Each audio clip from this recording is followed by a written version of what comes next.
అందరికీ నమస్కారం అండి. తెలుగు లెసన్ ఛానల్కి స్వాగతం సుస్వాగతం.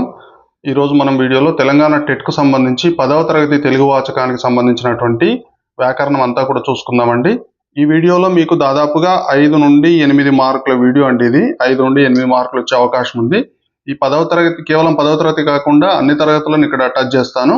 దాదాపు 100 క్వశ్చన్లలో 400 క్వశ్చన్ల డిస్కషన్ ఉంటుంది. వీడియో చివరి వరకు చూడండి. ఒకసారి వెళ్ళిపోదామండి పాఠ్యాంశంలోకి. ఒకసారి చూడండి.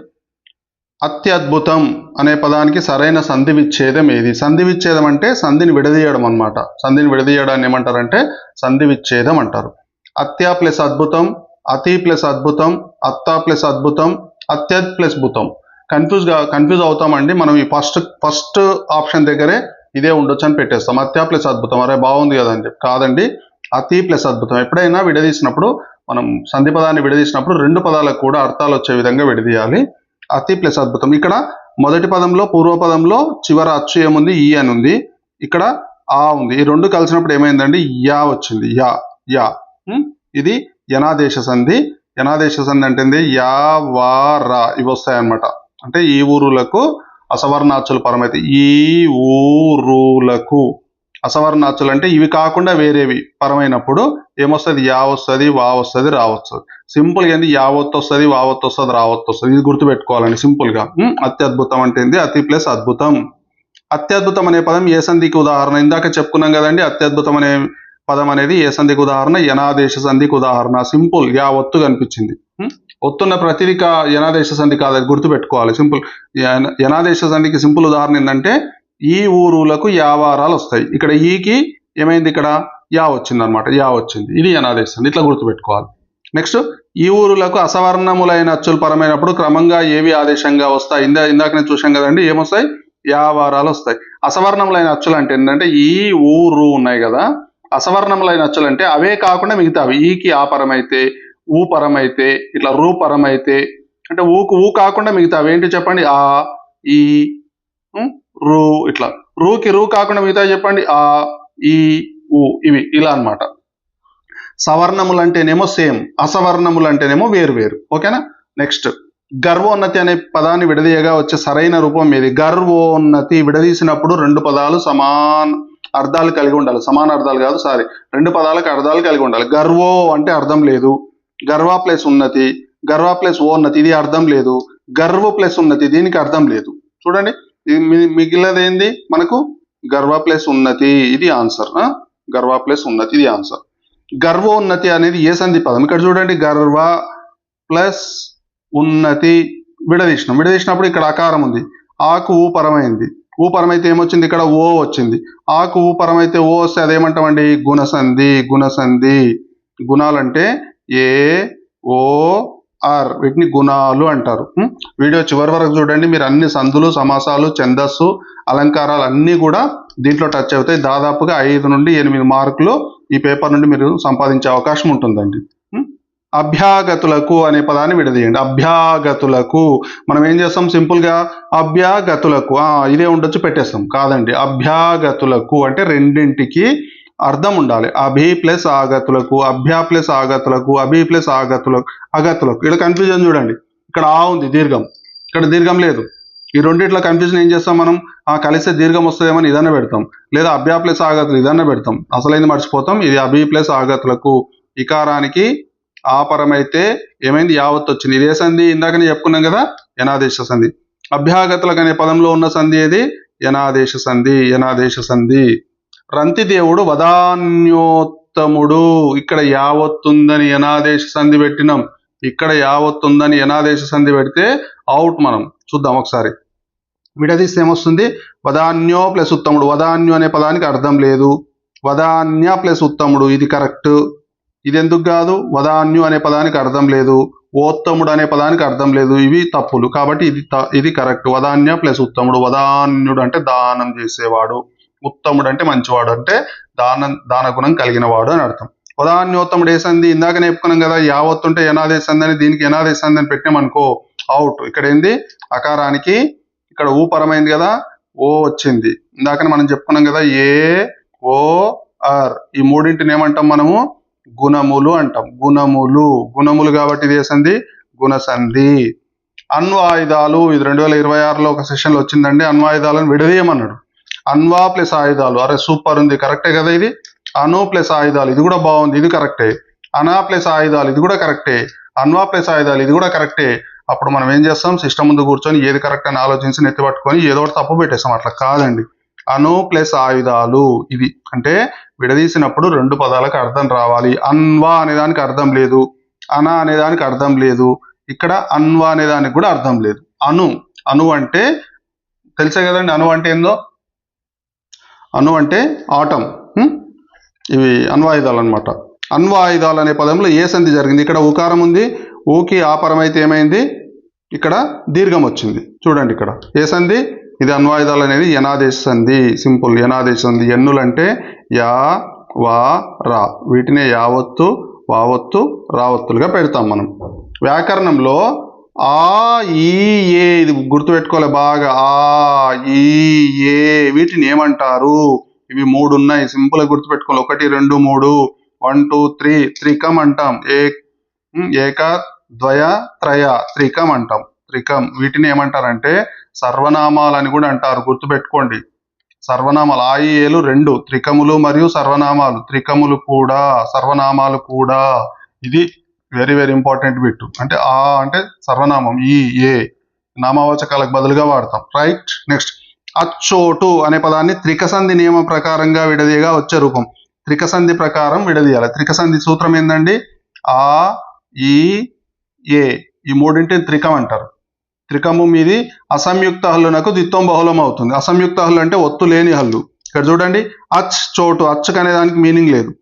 ఆ ప్లస్ చోటు, ఆ ప్లస్ చోటు, ఆ అనే ఇక్కడ చిన్న ఉంది పొట్టి అక్షరం, ఇది కాదు. అచ్చో ప్లస్ టూ ఇది కూడా కాదు. కాబట్టి ఏంది ఇది? ఆ ప్లస్ చోటు, ఆ ప్లస్ చోటు ఏమవుతుంది? అచ్చోటు అవుతుంది. అచ్చోటు అచ్చోటు అంటే త్రికము మీది అసంయుక్త హల్లునకు ద్విత్వం బహుళం వస్తుంది అనమాట. ద్విత్వం వస్తుంది, అచ్చోటు. ఇది. నెక్స్ట్ ఈ ప్లస్ విధము, సేమ్ ఇలాగే విడదీయండి. ఈ ప్లస్ విధము, త్రికము మీది అసంయుక్త హల్లునకు ద్విత్వం రావాలి. దీనికి ఏం రావాలి? ఒత్తు రావాలి. ద్విత్వం అంటే ఒత్తు. ఈ ప్లస్ విధము ఇట్లా వస్తుంది. దాని తర్వాత మూడోది ఏంది? ఈ అనేది ఏమవుతుంది? పొట్టిగా అవుతుంది. ఈ విధము, ఇది కరెక్ట్. త్రికసంధికి 3 సూత్రాలు ఉన్నాయి. ఒకటి ఆ ఈ ఏలు త్రికం అంటారు, ఒకటి అసంయుక్త హల్లునకు ద్విత్వం బహుళంగా ఒకటి. అంటే ద్విత్వం అంటే ఇక్కడ ఉన్నదానికి ఏమొస్తుంది? ఒత్తు వస్తుంది. నెక్స్ట్ ఇక్కడ ఉన్న దీర్ఘం ఏమవుతుంది? హ్రస్వం అవుతుంది. 3 సూత్రాలు అనమాట త్రికసంధికి. ఓకేనా? నెక్స్ట్ ఇదేంది? ఈ ప్లస్ విధం ఏమవుతుంది? ఈ విధము అవుతుంది. ఎక్కాలము, దీన్ని విడదీయండి. ఎక్కాలము, ఇక్కడ చూడండి, ఇక్కడ ఏ ఉంది, కాలం ఉంది.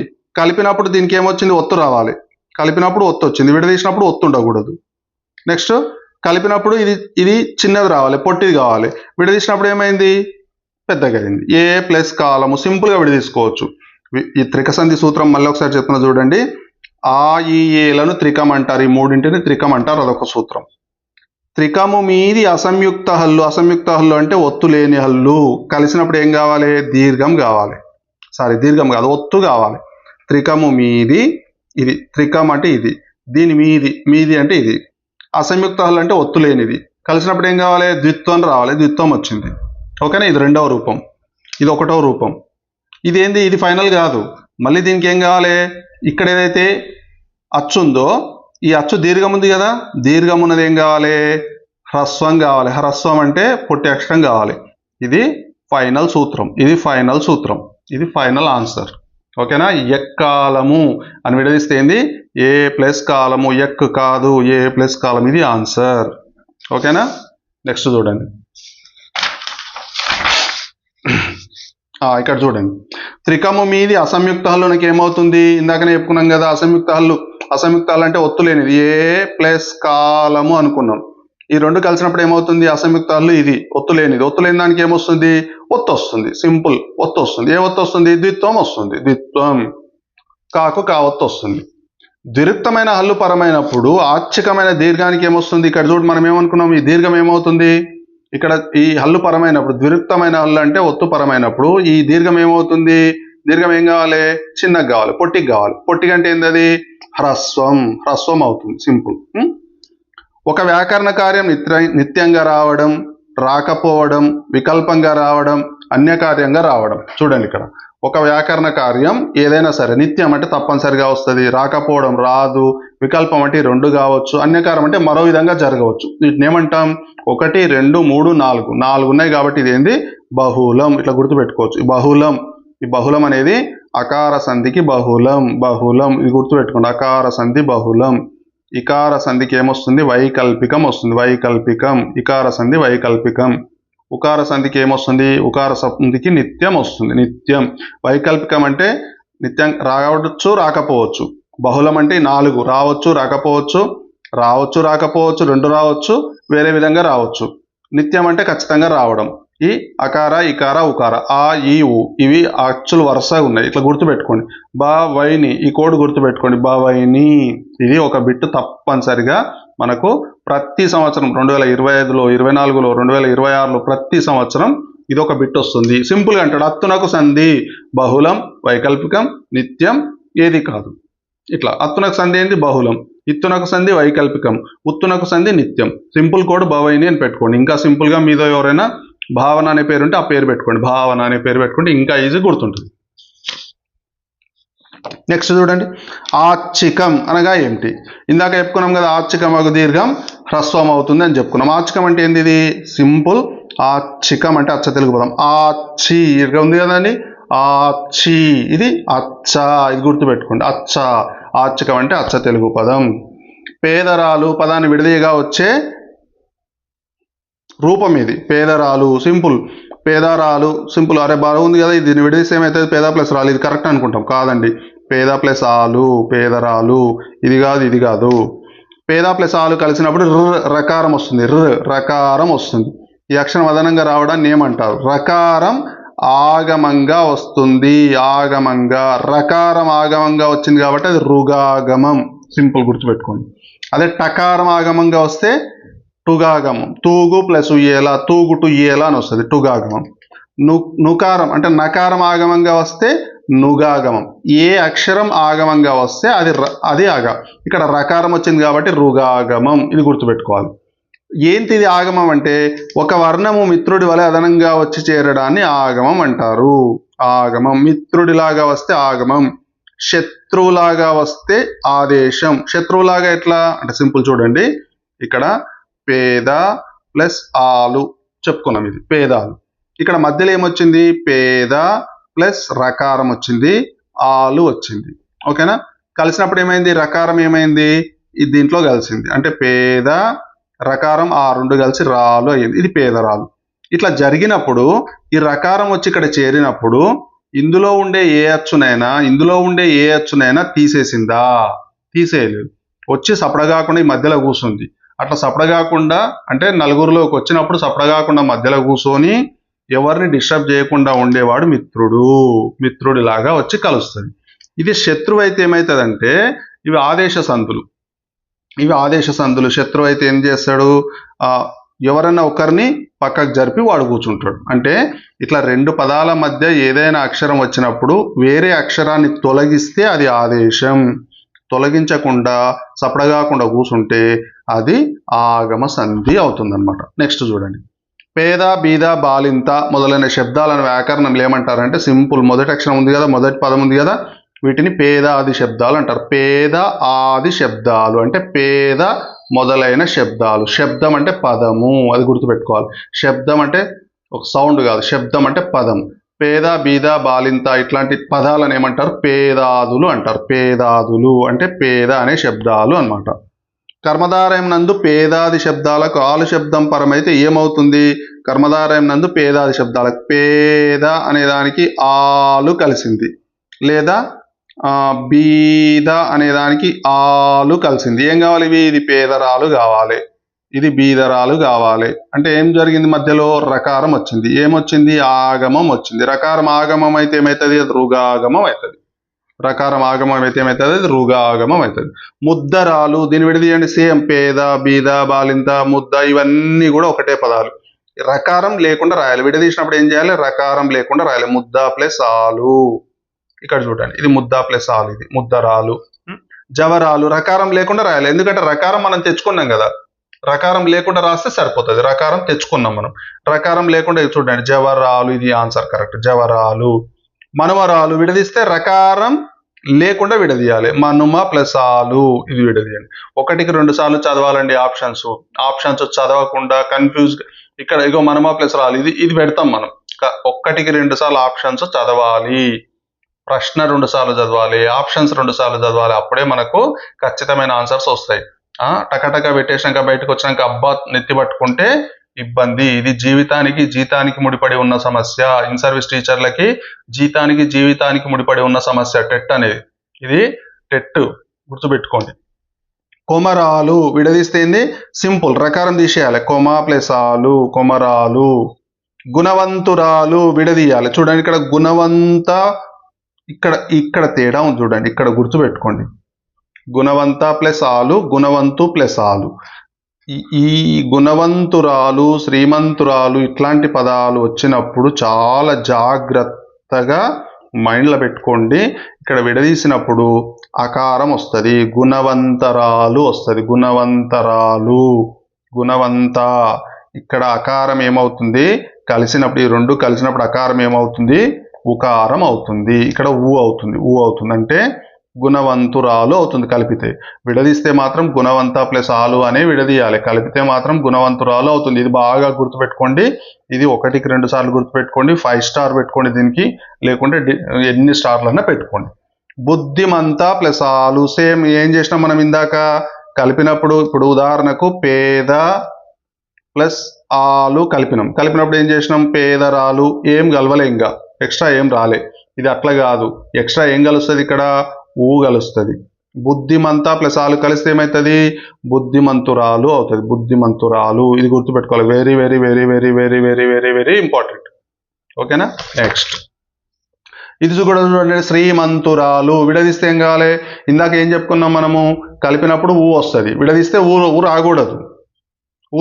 శ్రీమంత ప్లస్ ఆలు ఇది ఆన్సర్. శ్రీమంత ప్లస్ ఆలు. కర్మధారయం నందు తత్సమ శబ్దాలకు ఆలు శబ్దం పరమైనప్పుడు పూర్వపదం చివర అకారానికి ఏమవుతుంది, ఇందాక చెప్పుకున్నాం కదా, ఈ అకారానికి ఏమైంది ఊ అనేది వస్తుంది. అకారానికి ఉకారం వస్తుంది. ఉకారం అంటే శ్రీమంత ప్లస్ ఊ ప్లస్ ఆలు కలిస్తే శ్రీమంతు రాలు. ఇక్కడ మధ్యలో రా అనే వస్తుంది, రకారం వస్తుంది అన్నమాట. శ్రీమంతురాలు. ఇక్కడ ఉకారం అనేది ఒకటి ఎక్స్ట్రా వచ్చింది, ఇది గుర్తు పెట్టుకోవాలి మనం. ఓకే. కర్మధారయం నందు తత్సమ శబ్దాలకు ఆలు శబ్దం పరమైతే ఉకారం వచ్చి తర్వాత ఏమవుతుంది, రుగాగమం అవుతుంది. రా అనేది యాడ్ అవుతుంది, రుగాగమం వస్తుంది. నెక్స్ట్ కర్మధారయం అంటే తెలిసే కదండి, ఒక విశేషణము ఒక విశేషం ఉంటుంది. అంటే శ్రీమంతురాలు అని ఉంది కదా, ఉదాహరణకు శ్రీమంతురాలు. శ్రీమంతుడు అంటే ధనవంతుడు, ఆలు అంటే స్త్రీ. అంటే విశేషణం, ఇది విశేషణం అవుతుంది, ఇది విశేష్యం అంటే నామవాచకం అవుతుంది అనమాట. దీన్ని కర్మధారయం అంటారు. ఓకేనా. నెక్స్ట్ రాముడు ప్లస్ అతడు కలిపితే రాముడు అతడు అవుతుంది. రాముడు ప్లస్ అతడు ఇది కలిపితే ఏమైంది, రాముడతడు అయింది. చూడండి ఇక్కడ ఏముంది, ఊ ఉంది. పూర్వపదంలో ఊ ఉంది, పరపదంలో ఆ ఉంది. ఓకేనా. ఇక్కడ ఆ ఉంది. ఈ రెండు కలిపినప్పుడు ఏమైంది, ఇక్కడ ఆ ఉంది. మాయమైంది ఏంది, ఊ మాయమైంది. కాబట్టి ఇది ఉకార సంధి. సింపుల్ గుడ్డి గుర్తండి. ఉకార అకార ఇకార సంధులు కలిపినప్పుడు ఏదైతే ఉంటుందో అది కాకుండా మొదటి పదంలో చివరి అచ్చు ఏదైతే ఉంటుందో అది మాయమవుతుంది, అదే సంధి అవుతుంది అనమాట. ఏ అక్షరం అయితే ఏ అచ్చు అయితే మాయమైందో అదే సంధి. రాముడతడు, రాముడు ప్లస్ అతడు. ఇక్కడ ఊ ఉంది కదా, ఊ. కాబట్టి ఇది ఉకార సంధి, ఉత్వ సంధి. ఉకారం అన్నా ఉత్వం అన్నా ఒకటే. ఓకేనా. ఏమి ప్లస్ అంటివి చూడండి, ఇక్కడ ఏమి ప్లస్ అంటివి కలిపినప్పుడు ఏమైంది, ఇక్కడ ఆ అనేది అట్లే వచ్చింది, మాయమైంది ఏంది, ఇక్కడ ఈ అనేది మాయమైంది. కాబట్టి ఇది ఏంది, ఉత్వ సంధి. సింపుల్. మేనా ప్లస్ అల్లుడు, మేనల్లుడు. ఇక్కడ ఆ ఉంది, ఆ కలిసింది ఇక్కడ ఈ ఆ మాయమైంది. కాబట్టి ఇదేంది, అకార సంధి, అత్వ సంధి, అకార సంధి. జీవధనములు అంటే దీన్ని విడదీసుకోవాలి. జీవము ప్లస్ ధనము. జీవం అంటే ప్రాణము. జీవము ప్లస్ ధనము. జీవము జీవము మరియు ధనము. ఇక్కడ రెండు పదాలకు సమాన ప్రాధాన్యం ఉంది. రెండు పదాలు కూడా సమాన ప్రాధాన్యం కలిగి ఉన్నాయి. ఉభయ పద ప్రధానమైనది ఏంది, ద్వంద్వ సమాసం. ద్వంద్వం. ద్విగు అంటే ఏంది, సంఖ్య రావాలి. 7 అడుగులు, 3 కన్నులు, ఇట్లా. ద్విగు అంటే సంఖ్య. రూపకం అంటే తెలిసే కదా, ఇది అనడి అని వస్తుంది. అంటే ఉదాహరణకి ఏంది, నవ్వుల నావా, నవ్వుల నావ, నవ్వులు అనేది నావ. నగరారణ్యం, నగరారణ్యం, నగరం అనేది అరణ్యం. షష్ఠి అంటే యొక్క రావాలి, యొక్క. రాజభవనం, రాజు యొక్క భవనం, ఇట్లా. ఓకేనా. 3 అడుగులు ఇక్కడ ఉంది చూడండి, 3 అడుగులు. దీన్ని సరైన విగ్రహవాక్యం రాయాలి. విగ్రహవాక్యం అంటే ఏంది? ఈ సమాస పదాన్ని విడదీస్తే వచ్చేది విగ్రహవాక్యం. 3 అడుగులు అంటే 3 అడుగులు, 3 సంఖ్య గల అడుగులు, అడుగులు 3, 3 అడుగుల కొరకు. 3 అడుగులు అంటే ఏంది? 3 సంఖ్య గల అడుగులు. ఇది రావాలి, సంఖ్య గల అనే పదం రావాలి విగ్రహవాక్యం చేసినప్పుడు. 3 అడుగులు, 3 అడుగులు, ఇది రెండు ఒకటే, అన్ని ఒకటే అనిపిస్తాయండి. కానీ మనము సూత్ర ప్రకారం ఏది, లక్షణ ప్రకారం ఏది, నియమం ప్రకారం ఏది విడదీస్తామో అదే కరెక్ట్ అన్నమాట. 3 అడుగులు ఏ సమాసానికి ఉదాహరణ చెప్పండి? 3 అడుగులు ఇందాకనే అనుకున్నాం కదా, 3 అనేది సంఖ్య. సంఖ్య వచ్చిందంటే ద్విగు. సింపుల్, సింపుల్, చాలా సింపుల్. సంఖ్య వచ్చిందంటే ద్విగు. ద్వంద్వం అంటే 2 పదాలకు సమాన ప్రాధాన్యం ఉండాలి. తల్లిదండ్రులు, భార్యాభర్తలు, కూరగాయలు, ఇట్లా. కర్మధారయ సమాసం అంటే విశేషణ పూర్వపదం. ఇందాక చెప్పుకున్నాం కదా, శ్రీమంతురాలు, అట్లాంటివి. ఓకేనా. అవ్యయీభావ సమాసం అంటే అవధారణ పూర్వపద కర్మధారయ సమాసం ఇది. ఓకేనా. దశ దిక్కులు, దశ పేర్లోనే ఉందండి. దశ అంటే ఏంది? దశ అంటే ఆయన స్టేటస్ కాదు. దశ అంటే 10. మనకు సంస్కృతంలో ఏక, ద్వి, త్రయ, చతుర్థ, పంచమ, షష్ఠ, సప్తమ, అష్టమ, నవమ, దశమ. దశ అంటే 10.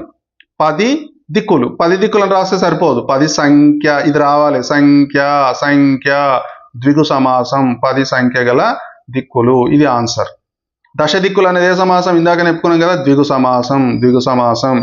భూత ప్రేతములు అంటే ఇక్కడ చూడండి, భూతం, దీన్ని విడదీసుకుంటే ఏమొస్తుంది? భూతము మరియు ప్రేతము, లేదా భూతము ప్రేతము. భూతం యొక్క కాదు, భూతమును ప్రేతమును, ఇది ఆన్సర్ అండి. భూతం అనేది ప్రేతం కాదు, భూతము కొరకు ప్రేతం ఇది కూడా కాదు. భూతము మరియు ప్రేతము. చూడండి, ఏదైనా ద్వంద్వ సమాసం వచ్చినప్పుడు కూరగాయలు అని వచ్చింది అనుకోండి, కూరగాయలు అని వచ్చింది, కూరకాయ ఇలా రాయొచ్చు, నో ప్రాబ్లం. ఓకేనా. కూరయును, కాయయును ఇట్లా రాయొచ్చు, నో ప్రాబ్లం. కూర మరియు కాయ ఇలా రాయొచ్చు. ఈ మూడింట్లో ఏది రాసినా కూడా ద్వంద్వ సమాసానికి ఉదాహరణనే అవుతుంది. ఓకేనా, అర్థం చేసుకోండి. భూత ప్రేతములు ఏ సమాసం? ఇది ద్వంద్వ సమాసం. ఇందాకనే అనుకున్నాం కదా, ద్వంద్వ సమాసం. ఉభయ పదాలకు ప్రాధాన్యం ఉంది. భూతము ప్రేతం రెండింటికి సమాన ప్రాధాన్యం ఉంది కాబట్టి అది ద్వంద్వ సమాసం. పూర్వపదంలో సంఖ్యావాచకం ఉంటే సంఖ్య, గుడ్డి గుర్తు సంఖ్య, ద్విగు, ద్విగు, ద్విగు. సంఖ్య అంటే ద్విగు, సంఖ్యావాచకం ద్విగు, గుడ్డి గుర్తు సంఖ్యావాచకం ద్విగు. ఇది గుర్తుపెట్టుకోండి, సంఖ్యావాచకం ద్విగు, సంఖ్య ద్విగు, సంఖ్య ద్విగు. ఓకే, నెక్స్ట్ చూడండి. ఉభయ పదార్థ ప్రాధాన్యత కలిగిన సమాసం ఏమంటారు? ఉభయం. ఉభయం అంటే ఏంది? రెండు పదాలకి సమాన ప్రాధాన్యత ఉంటుంది. ఏంటది? ద్వంద్వం, ద్వంద్వం. గుడ్డి గుర్తు ద్వ, ద్వ, ద్వ, ద్వ. రెండు ఉన్నాయి. రెండు పదాలకు సమాన ప్రాధాన్యం ఉంటుంది. 2 పదాలకు సమాన ప్రాధాన్యం ఉంటుంది కాబట్టి ఇది ద్వంద్వ సమాసం. ద్వంద్వ సమాసం. ఉభయం. ఉభయం అంటే రెండు అక్షరాలు ఇక్కడ ఉన్నాయి, ద్వంద్వ. విశేషణ విశేష్యములతో కూడిన సమాసాన్ని ఏమంటారు? విశేషణం అంటే ఇందాకనే చెప్పుకున్నాం, ఒక వస్తువు యొక్క గుణాన్ని కానీ లక్షణాన్ని కానీ స్వభావాన్ని తెలియజేసేది విశేషణము. విశేష్యం అంటే నామవాచకము. ఇందాక చెప్పుకున్నాక శ్రీమంతురాలు, గుణవంతురాలు, అట్లాంటివన్నీ కర్మధారయ సమాసాలు. కర్మధారయ సమాసాలు. ఓకేనా. తత్పురుష సమాసాలలో మనకి ఏమొస్తాయి? విభక్తి ప్రత్యయాలు వస్తాయి. ద్వంద్వ సమాసం అంటే ఉభయ పద ప్రాధాన్యం వస్తుంది. ద్విగు సమాసం అంటే సంఖ్యావాచకం వస్తుంది. పలికి లేదనుట అనే పదబంధానికి సరైన అర్థం. పలికి లేదనుట ఇది 2025లో వచ్చింది. పలికి లేదనడం అంటే మాట ఇచ్చి తప్పడం. మాట ఇచ్చి తప్పడాన్ని ఏమంటారు? పలికి లేదనడం అంటారు. అబద్ధం చెప్పడం కాదు, మాట్లాడకుండా ఉండడం కాదు, గట్టిగా అరవడం కాదు. కూర్చోగుట, కుర్చగా మారిపోయినాయంట. కుర్చగా మారిపోవడం అంటే చిన్నది కావడం. నేను కొన్న కొత్త బట్టలు కుర్చగా మారిపోయాయి, సొంత వాక్యం. చేతులొగ్గు. చేతులొగ్గు అంటే చేతులు ఇట్లా పెట్టుకోవడం, యాచించడం, అడగడం. చేతులొగ్గడం, యాచించడం, అడగడం. సందర్భం వచ్చినప్పుడు యాచించడంలో తప్పు లేదు. నీరజ భవుడు అనే పదానికి సరైన వ్యుత్పత్తి అర్థం ఏది? చూడండి, నీరజ భవుడు. ఇది బాగా ఎప్పుడైనా వ్యుత్పత్తి అర్థాన్ని మీరు తీసుకునేటప్పుడు దాన్ని విడదీసుకోండి. ఎట్లా? నీరు. నీరు అంటే జలము. జ అంటే జన్మించింది. భవుడు అంటే పుట్టినవాడు. నీరు అంటే నీరు తెలుసే కదా, నీటి నుండి జన్మించింది ఏంది? పద్మం. నీళ్ళలో పుట్టింది. ఆ పద్మం నుండి జన్మించిన వాడు ఎవరు? బ్రహ్మ. ఆన్సర్ ఏంది? నీటి నుండి పుట్టినవాడు కాదు, పద్మము నుండి పుట్టినవాడు బ్రహ్మ. ఇది ఆన్సర్.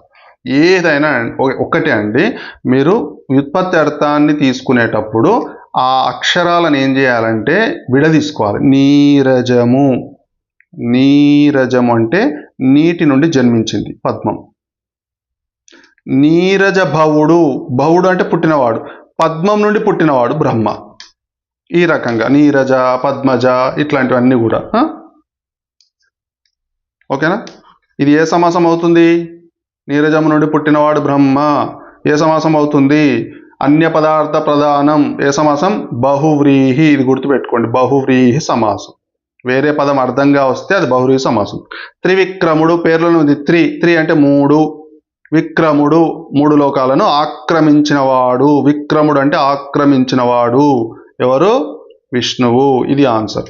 మూడు కన్నులు గలవాడు లేదు ఇక్కడ. త్రివిక్రముడు. త్రిలోచనుడు అంటే ఇది కరెక్ట్. త్రిలోచనుడు అంటే మూడు కన్నులు గలవాడు శివుడు అని వస్తుంది. మూడు లోకాలకు రాజు కాదు, మూడు దారులు కలవాడు కాదు. ఓకేనా? జలం అనే పదానికి సరిపోయే మరిన్ని అర్థాలు, పర్యాయ పదాలు అడిగిండు. సేమ్ ఒకే అర్థాలు వస్తే వాటిని ఏమంటాం? పర్యాయ పదాలు అంటాం. జలం అంటే అగ్ని నిప్పు కాదు, భూమి నేల కాదు, గాలి పవనం కాదు, నీరు ఉదకం తోయం. ఇది ఇంపార్టెంట్. ఓకేనా? యశము, యశము యశస్సు, యశస్సు లేదా యశః. సంస్కృతంలో యశః అంటాం, యశస్సు అంటాం. యశస్సు అంటే ఏంది? కీర్తి. డైరెక్ట్ ఆన్సర్ ఇది. సిరి, సిరి శ్రీ. సిరి అనేది వికృతి, శ్రీ అనేది ప్రకృతి. అసలు ప్రకృతులు అంటే ఏంటో తెలిసే కదా. ప్రకృతి, వికృతి. ప్రకృతి అంటే ఏంటండి? ప్రకృతి అంటే సంస్కృత పదాలు, ప్రాకృత పదాలు, ప్రకృతాలు. ప్రకృతులు అంటే సంస్కృత పదాలు, ప్రాకృత పదాలు. వికృతులు అంటే సంస్కృత నుండి పుట్టిన పదాలు, సంస్కృత భవాలు. ప్రాకృత నుండి పుట్టిన పదాలు, ప్రాకృత భవాలు అంటాం వికృతులు. వీటిని వైకృతాలు అంటాం అన్నమాట. వైకృతాలు అంటే కాలక్రమేణా సంస్కృతం నుండి ఒక పదం మారి అక్షరాలు మారడం కానీ, లేదా యాస మారడం కానీ, మాండలికంలో మారడం కానీ, గ్రామీణ నోళ్లలో అది మారడం వలన అది ఏమవుతుంది? వైకృతంగా మారుతుంది. వాటిని వికృతులు అంటారు. శ్రీ అనేది రాను రాను రాను రాను రాను రాను ఏమైంది? సిరి అయ్యింది. ఇది శ్రీ. ఇది గుర్తుపెట్టుకోవాలి. విష్ణువు, వెన్నుడు. డైరెక్ట్ ఆన్సర్ విష్ణువు. ధర్మము, దమ్మము. మీరు కన్ఫ్యూజ్ కావద్దు. ఇక్కడ ధర్మము జటా పోయింది కదా, జటా లేదు కాబట్టి ఇదే. లేదా ధమ్మము, జటాతోటి ధమ్మము, అట్లా కాదు. ఒకటికి రెండు సార్లు మనం చూసుకోవాలి. ధర్మము అంటే దమ్మము, దమ్మము. బ్రహ్మ, బ్రహ్మ అంటే ఆన్సర్ ఏంది? బొమ్మ. కొన్నిట్లో బొమ్మ అని కూడా ఉంటుంది, కానీ బొమ్మ రెండు ఇస్తే మాత్రం బొమ్మ అనేది ఆన్సర్. ఓకేనా? ఒకవేళ బొమ్మ ఇవ్వకుండా బొమ్మ ఇచ్చాడు అనుకోండి, బొమ్మ ఆన్సర్ అవుతుంది. ఓకేనా? రైట్. కులము అనే పదానికి నానార్థాలు. ఇది వెరీ వెరీ ఇంపార్టెంట్ అండి. ఎప్పుడు వస్తుంది ఇది? కులము. కులం అంటే ఏంది? వంశము, ఇల్లు, జాతి. ఇది గుర్తుపెట్టుకోండి. కులం అంటే వంశం, ఇల్లు, జాతి. ఇది వెరీ వెరీ ఇంపార్టెంట్. ఓకేనా? నెక్స్ట్ క్షేత్రం అనే పదానికి నానార్థాలు. ఇది కూడా వెరీ వెరీ ఇంపార్టెంట్. ఇది ఎప్పుడు వస్తుంది? ఇది గుర్తుపెట్టుకోండి. క్షేత్రం అంటే సింపుల్, ఒక్క అర్థం తెలిసినా చాలు మనకు. క్షేత్రం అంటే పొలం, పవిత్ర స్థలం, పుణ్యక్షేత్రం అంటాం. భార్య. క్షేత్రం అంటే మూడు అర్థాలు అన్నమాట. క్షేత్రం అంటే పవిత్ర స్థలము, పొలము, భార్య. హరి అంటే విష్ణువు. కోతి, సింహము, గుర్రం. హరి అంటే నానార్థాలు ఏంటి? విష్ణువు, కోతి, సింహం, గుర్రం. శివుడు, బ్రహ్మ, ఇంద్రుడు కాదు, సూర్యుడు, చంద్రుడు, నక్షత్రం కాదు, బంగారం, వెండి, రాగి కాదు. విష్ణువు, కోతి, సింహం, గుర్రం. చిత్రం అనే పదానికి నానార్థాలు. చిత్రం, అబ్బా చిత్రమైందే. చిత్రం అంటే ఆశ్చర్యం ఒకటి. మిగతావి ఏవి కాదు, తెలిసిపోతుంది ఇక్కడ. కథా కావ్యం పురాణం కాదు, పగలు రాత్రి కాదు, పెద్ద చిన్న కాదు. చిత్రం, అబ్బా చిత్రంగా ఉంది అంటే ఆశ్చర్యం. చిత్రం, భలే చిత్రం వేసిండు పటం. చిత్రంగా, చిత్రమైన అంటే రంగురంగుల. ఇది ఆన్సర్. ఓకేనా? ఇల్లు, గృహం అనే పదాలకు పాఠం ఆధారంగా పర్యాయ పదం. డైరెక్ట్ బిట్ ఇది. నిలయం, నిలయం, ఇల్లు, గృహము, సదనము, ఇవన్నీ కూడా. పొగడ్త, స్తోత్రం అనే పదాలకు సరిపోయే పదం. పొగడ్త అంటే ప్రశంస. పొగడే కాదు, ప్రశంస, ప్రశంస. భాష, భాష, వికృతి. భాష, భాష. భాషింపబడినది భాష. ఇది గుర్తుపెట్టుకోండి. వ్యుత్పత్తి అర్థం. భాష అంటే భాషింపబడినది భాష. ఓకేనా? కథ, ఇది కథ. ఆన్సర్. ఇంతి అంటే స్త్రీ. స్త్రీని ఏమంటారు? ఇంతి అంటారు. ఇది ప్రకృతి, అది వికృతి. అజ్ఞానం అనే అంధకారాన్ని తొలగించేవాడు అనే వ్యుత్పత్తికి సరైన పదం గురువు. గు అంటే అజ్ఞానం, రు అంటే తొలగించేవాడు. గురువు అంటే అజ్ఞానమైన అంధకారాన్ని తొలగించేవాడు. నెక్స్ట్ భాషింపబడి ఉన్నది, ఇందాకనే చెప్పుకున్నాం కదా, భాషింపబడి ఉన్నది ఏంది, భాష. యాది చేసుకోవడం, యాది అంటే ఏంది, గుర్తు చేసుకోవడం, జ్ఞాపకం చేసుకోవడం, గుర్తు చేసుకోవడం, యాది. పసందు అంటే నచ్చింది, ఇష్టమైనది, పసంద్ అయినది, పసంద్ అంటే ఇష్టమైనది. మా అమ్మ చేసే వంకాయ కూర అంటే నాకు చాలా పసందు అంటే ఇష్టమైనది. రమ్యం, రమ్యం అంటే అందమైన, సుందరమైన, రమ్యం అంటే అందమైన, మా పాఠశాల ఎంతో రమ్యంగా ఉంది అట్లా. కవి అనే పదానికి గల నానార్థాలు. కవి అంటే ఎవరు, సింపుల్, ఇంట్లో చూడండి, సింపుల్ కావ్యం రాసేవాడు కవి. మిగతావి తెలియకుండా ఎలిమినేషన్ ప్రాసెస్లో మనం వెళ్ళిపోవచ్చు. ఎలిమినేషన్ ప్రాసెస్ అంటాం దీన్ని. అంటే తెలియకపోయినా అందులో ఏదన్నా ఒకటి వచ్చింది అనుకోండి, మిగతావి తీసేసుకోవచ్చు. శుక్రుడు, పండితుడు. కవి అంటే ఇది ఆన్సర్. పండితుడు, శుక్రుడు, కావ్యం రాశాడు. ఇక్కడ చూడండి అసలైంది. ఇప్పుడు మనకు సింపుల్గా పైవన్నీ సింపుల్ డైరెక్ట్ పెట్టేసుకుంటాం, కానీ ఇక్కడ లాజిక్గా మీరు చేయాల్సినవి సామాన్య వాక్యాలు, సంయుక్త వాక్యాలు, సంశ్లిష్ట వాక్యాలు. సామాన్య, సంయుక్త, సంశ్లిష్ట ఈ వాక్యాలు లాజిక్లో చేయాలి మీరు. ఇది ఇంపార్టెంట్ అండి. ప్రతి సంవత్సరం 1-2 బిట్స్ వస్తున్నాయి. కొంచెం ఈజీగా అర్థమయ్యే విధంగా నేను చెప్తాను, వినండి. తిరుమల రామచంద్ర గారు సంస్కృత, కామ, ఆంధ్ర భాషలలో పండితుడు. దీన్ని సామాన్య వాక్యాలుగా మార్చమన్నాడు. ఎప్పుడైనా చూడండి ఒక వాక్యాన్ని, ఇది సంయుక్త వాక్యం, ఒక వాక్యాన్ని సామాన్య కానీ సంయుక్త వాక్యం ఇచ్చినా, సంశ్లిష్ట వాక్యం ఇచ్చినా సామాన్య వాక్యాలుగా మార్చాలంటే మీకు బిట్ ఎట్లా వస్తుందంటే, ఒక సంశ్లిష్ట వాక్యం ఇచ్చి సామాన్య వాక్యాలుగా మార్చమంటాడు, ఒక సంయుక్త వాక్యం ఇచ్చి సామాన్య వాక్యాలుగా మార్చమంటాడు. మీరు సింపుల్ ఏం చేయాలంటే, ఎక్కడ కామా ఉందో చూసుకోండి. ఇక్కడ కామా ఉంది. ఇది కర్త. తిరుమల రామచంద్ర గారు సంస్కృత భాషలో పండితుడు. రెండు కలిపినప్పుడు భాషలలో అయింది. మనం దీన్ని 2 వాక్యాలుగా మార్చాలి కదా. 2 వాక్యాలుగా మార్చాలన్నప్పుడు తిరుమల రామచంద్ర గారు కర్త 2 వాక్యాల్లో ఉండాలి. కాబట్టి తిరుమల రామచంద్ర గారు 2 భాషలో పండితుడు కదా, 2 వాక్యాలు కావాలి మనకి. కాబట్టి సంస్కృత భాషలో పండితుడు ఒక వాక్యము, ఇంకోటి ఏంది, ఆంధ్ర భాషలో పండితుడు 2వ వాక్యం. సింపుల్ అట్లా చేసుకోవాలన్నమాట. చూడండి, తిరుమల రామచంద్ర గారు సంస్కృత భాషలో పండితుడు, ఆయన ఆంధ్ర భాషలో పండితుడు. ఇక్కడ ఆయన అని వచ్చింది, ఆయన రాకూడదు. 2 సామాన్య వాక్యాల్లో 2 కర్తలు ఉండాలి. కాబట్టి ఇక్కడ ఏం రావాలి, తిరుమల రామచంద్ర గారు రావాలి. కాబట్టి తప్పు. నెక్స్ట్ ఇంకోటి చూద్దాం. తిరుమల రామచంద్ర గారు సంస్కృతంలో పండితుడై ఆంధ్రలో పండితుడయ్యాడు. ఇది కూడా కాదు, తప్పు. తిరుమల రామచంద్ర గారు సంస్కృత ఆంధ్ర పండితుడు. ఇది కూడా కాదు, ఒకటే వాక్యం ఇది. పైవన్నీ తప్పు. ఇది ఆన్సర్. దీనికి ఆన్సర్ ఏంది, తిరుమల రామచంద్ర గారు, తిరుమల రామచంద్ర, ఫాస్ట్గా రాస్తానండి. ఫస్ట్ ఏంది, సంస్కృత భాషలో పండితుడు ఒక వాక్యం. తిరుమల రామచంద్ర గారు ఆంధ్ర భాషలో పండితుడు 2వ వాక్యం. ఫాస్ట్గా రాసేసాను, ఓకేనా. నేను ఒకప్పుడు పుస్తకాలు, వ్యాసాలు గ్రాంధిక భాషలో రాసేవాడిని. దీనికి సామాన్య వాక్యాలు తయారు చేయాలి. సింపుల్ సామాన్య వాక్యాలు అంటే ఏమనుకున్నాం, కామా ఉంది, ఈడ కామా ఉంది. కామాకు ముందు ఒక వాక్యం చేసుకోవాలి, తర్వాత ఒక వాక్యం చేసుకోవాలి. నేను ఒకప్పుడు పుస్తకాలు గ్రాంధిక భాషలో రాసేవాడిని. నేను ఒకప్పుడు పుస్తకాలు గ్రాంధిక భాషలో రాసేవాడిని ఒక వాక్యం అవుతుంది. నేను ఒకప్పుడు పుస్తకాలు అయిపోయింది కదా, నెక్స్ట్ వ్యాసాలు గ్రాంధిక భాషలో రాసేవాడిని 2వ వాక్యం అవుతుంది. నేను ఒకప్పుడు పుస్తకాలు రాసేవాడిని, తప్పు. ఎందుకు తప్పు, ఇక్కడ గ్రాంధిక భాషలు అనేది రాలేదు, ఇది తప్పు. నేను పుస్తకాలు వ్యాసాలు రాశాను, ఇది తప్పు. నేను ఒకప్పుడు పుస్తకాలను గ్రాంధిక భాషలో రాసేవాడిని, నేను ఒకప్పుడు వ్యాసాలను గ్రాంధిక భాషలో రాసేవాడిని, ఇది కరెక్ట్. నేను పుస్తకాలు రాస్తూ వ్యాసాలు రాశాను, ఇది కూడా తప్పు, ఓకేనా.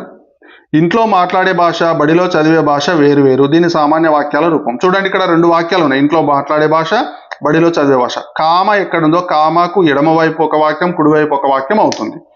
ఈ రెండింటిని కలిపేటటువంటి పదాలు ఏవైతే ఉంటాయో ఆ పదాలను రెండింటికి పెట్టాలి, అది గుర్తుపెట్టుకోండి. ఇంట్లో మాట్లాడే భాష, బడిలో చదివే భాష వేరు వేరు.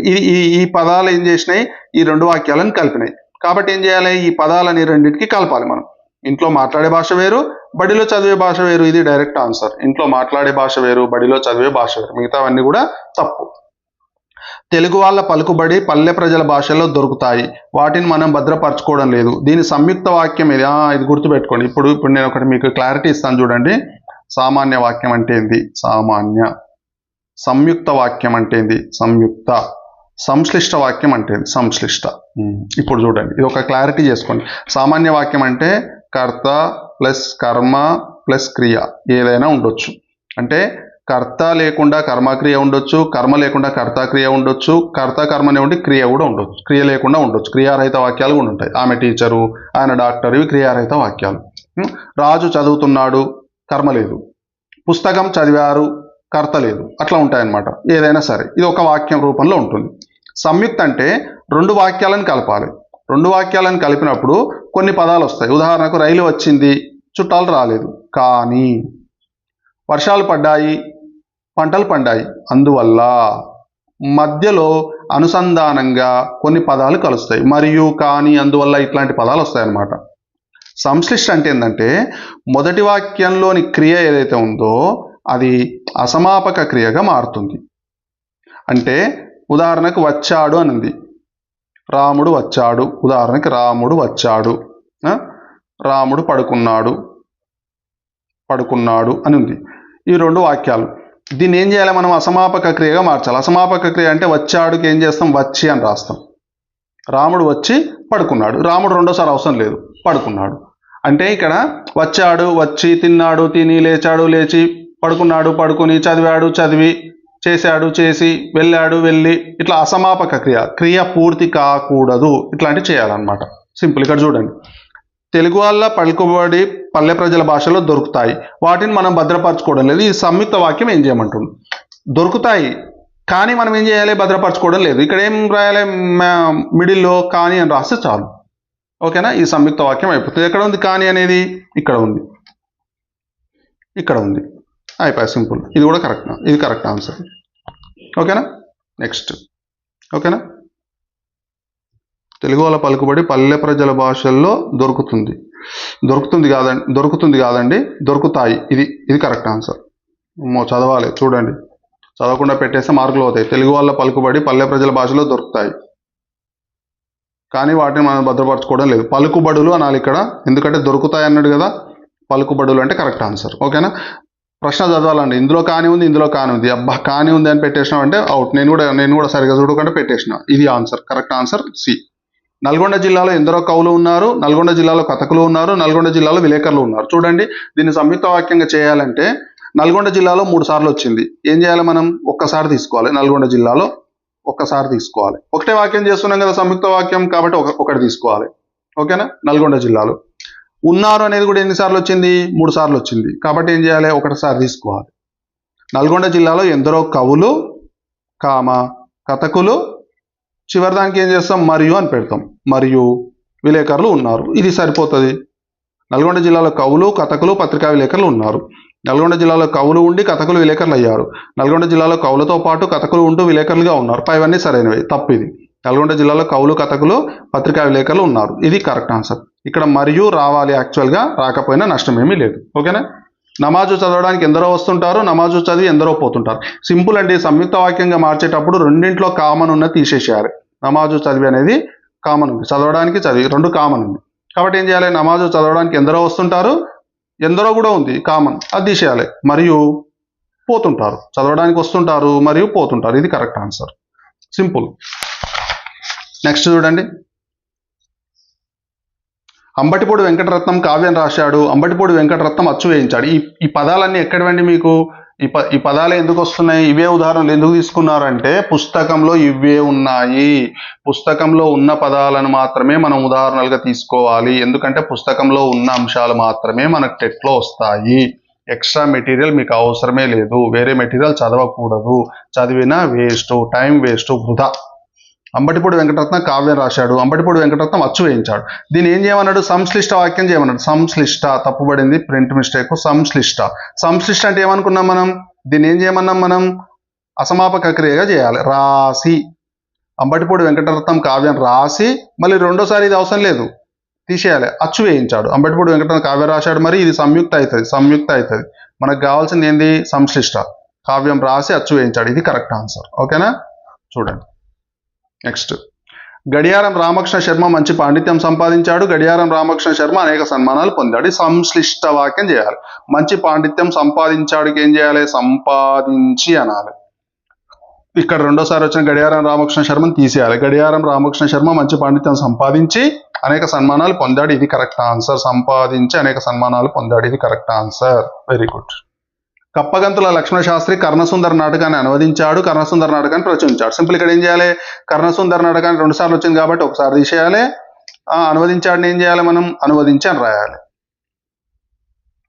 కప్పగంతుల లక్ష్మణ శాస్త్రి కర్ణసుందర నాటకాన్ని అనువదించి ప్రచురించాడు. కప్పగంతుల లక్ష్మణ శాస్త్రి కర్ణసుందర నాటకాన్ని అనువదించాడు. ఇది కాదు, ఇది సంయుక్త వాక్యం అవుతుంది, సంశ్లిష్ట కాదు. మనకు కావాల్సింది సంశ్లిష్ట నాటకాన్ని అనువదించి ప్రచురించాడు. ఇది కరెక్ట్ చూడండి, ఇది ఆన్సర్ కరెక్ట్.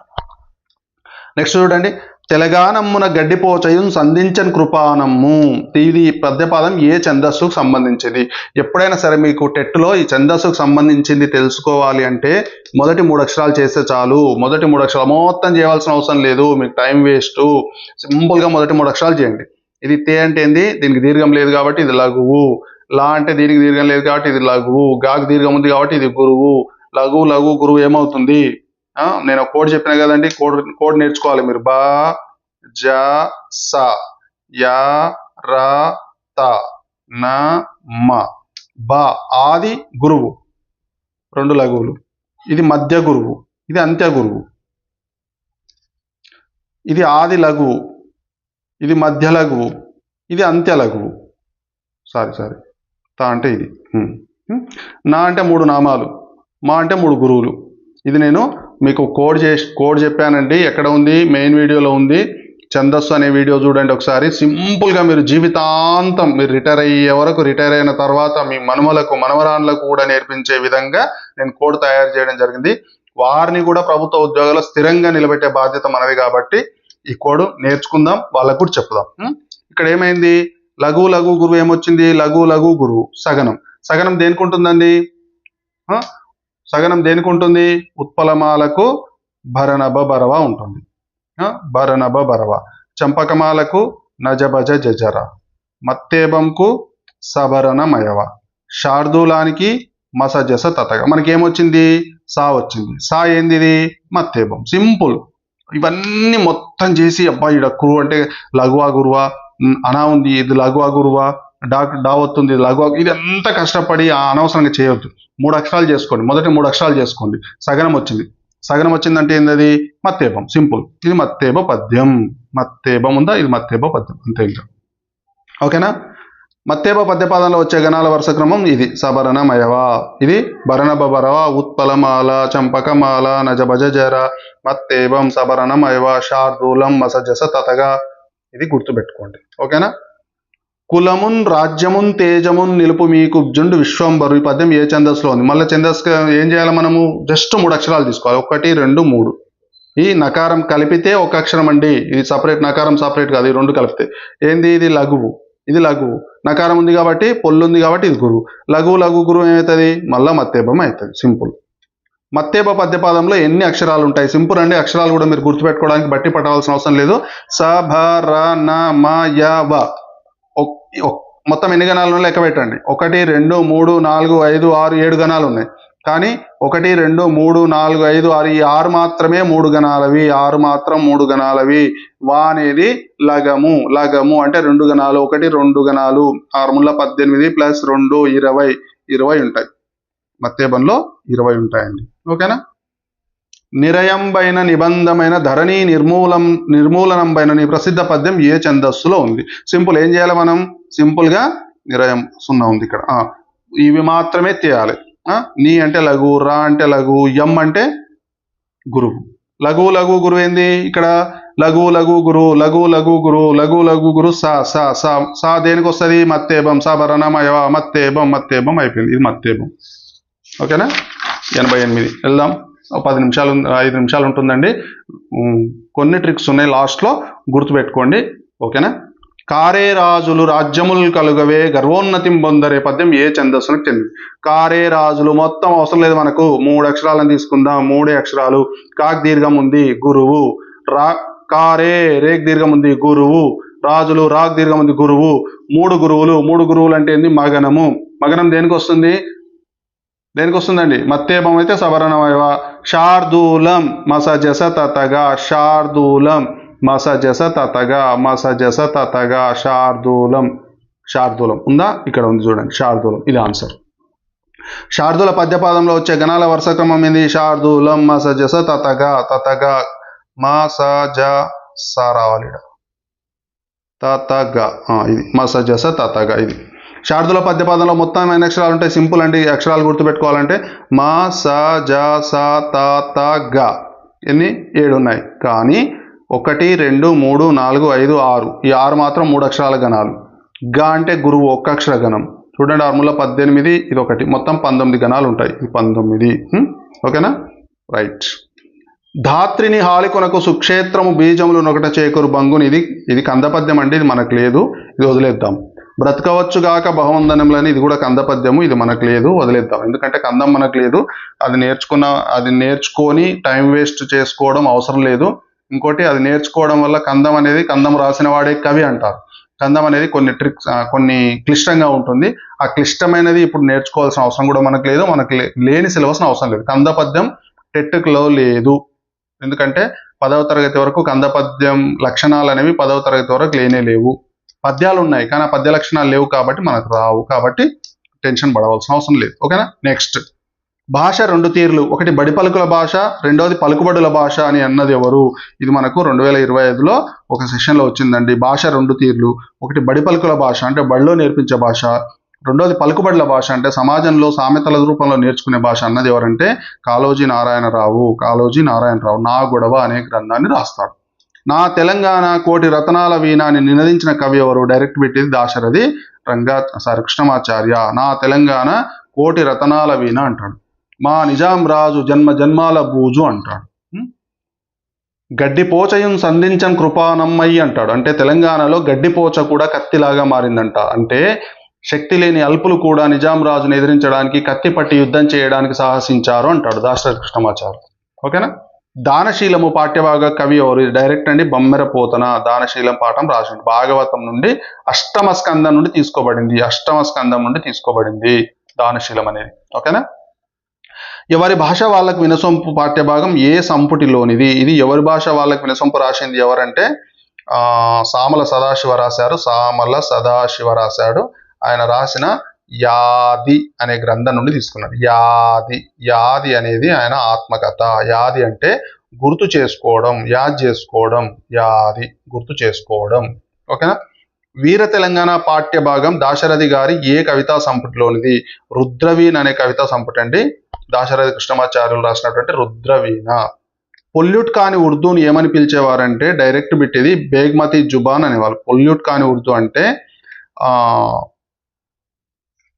బేగమతి జుబాన్ అంటే రాజమహల్లో ఉండే స్త్రీలు, రాజమహల్లో అంటే ఇక్కడ ఏంది ముస్లిం స్త్రీలు అంటే బయటికి వెళ్ళని ముస్లిం స్త్రీలు మాట్లాడేటటువంటి భాష. పొల్యూట్ కాదు, అంటే అది కలుషితం కాదు.